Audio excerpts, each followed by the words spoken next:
What's going on, you guys? Today we are taking a look at one of the most sought after and expected figures of the Transformers Generation line.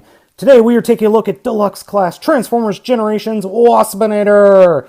Now this guy does come with his one-shot comic, which is an excellent read, and I do recommend picking it up or getting a hold of it. Overall, I'm going to start by saying this figure looks fan-freaking-tastic in robot mode. I mean, this guy looks great in robot mode. Just so nicely detailed. Much, much better and much more detailed and better looking than the recent Fox Kids release or the Generations 10th anniversary release of Waspinator. That's not to say that that version of that figure was any bad or anything, but this guy just looks so much nicer. His head sculpt is amazing. He has probably one of the best head sculpts I have seen in years, and quite frankly, the best Waspinator head sculpt ever.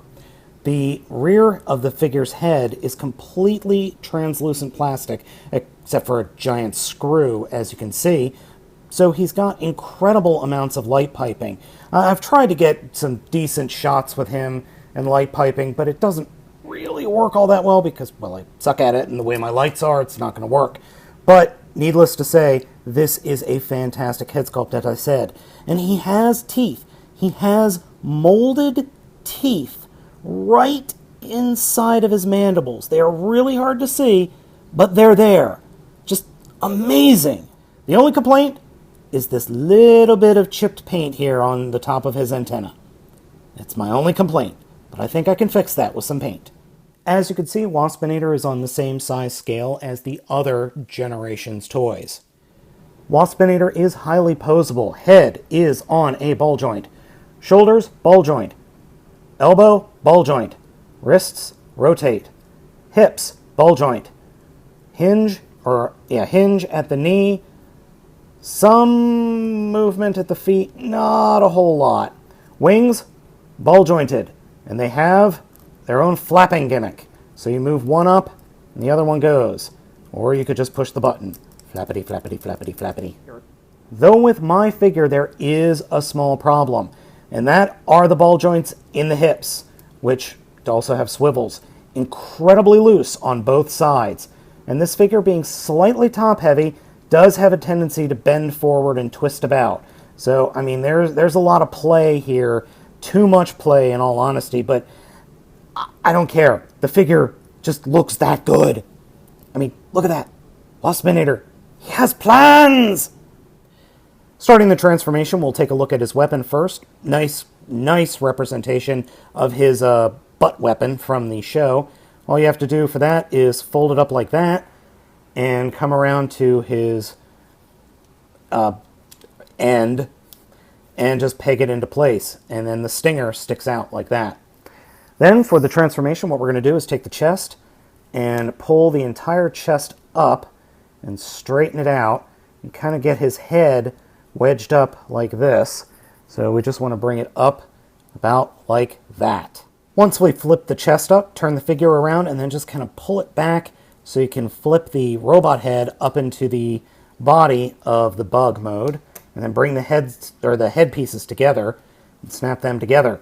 And then fold the arms down like so and twist them so that the leg pieces are pointing down, or point the leg pieces down to the ground, and then these will fold in to the body like that, and we kind of bend them up and peg them into place inside what was the chest cavity.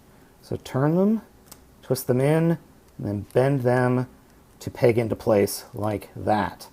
Yeah, we're going to see a little bit of robot kibble, but not a big deal. Then if you want, you can just kind of position these legs up and out of the way, away from the figure. We'll turn them back down towards the figure when we're done. Take the hips here, and they will unpeg and twist around like this. So then we can peg him back up into the backs like that. And then we take the legs and fold them up like that. So we complete the rest of the bottom of the figure, and then flip the feet up, collapse them up, and then kind of bring them forward. Once we've got the figure to this position, what we're going to do is then take the upper part and bring that and fold that down until we can get everything kind of lined up.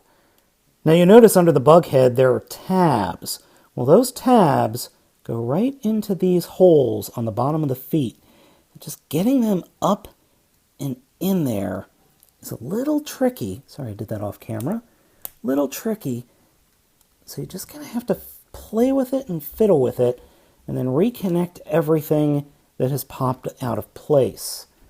And then get the legs all situated like that. Buzz. In bug mode, Waspinator looks pretty good. Yes, there are some issues with the robot kibble. I can't believe I'm saying robot kibble on a Beast Wars figure, or a Beast Wars styled figure. Yeah, you could see the arms, yeah, you could see the legs, but I don't care. This is a fantastic Waspinator figure. His only feature in bug mode is the flapping gimmick again, which the wings are on ball joints, so you can have him flap. And I really like the look of the wings. They're translucent plastic, but they have this interesting shine, prismish shine to them, replicating real insect wings. A very, very nice design choice. And overall, the bug mode just looks great. It's just a nice overall bug mode, but the robot kibble is a little bit on the annoying side. I don't like that, but this is as close as we're going to get to a perfect Waspinator figure. The only thing I could think that would improve this would be, say, a Takara Masterpiece Waspinator, which I think should happen. This is an excellent, excellent figure, even if there are a few minor annoyances. He's definitely worth picking up. So guys, I've been Spade of the Baltmatrix, taking a look at Transformers Generations Deluxe Class Waspinator. You should pick this one up. I'll catch you next time.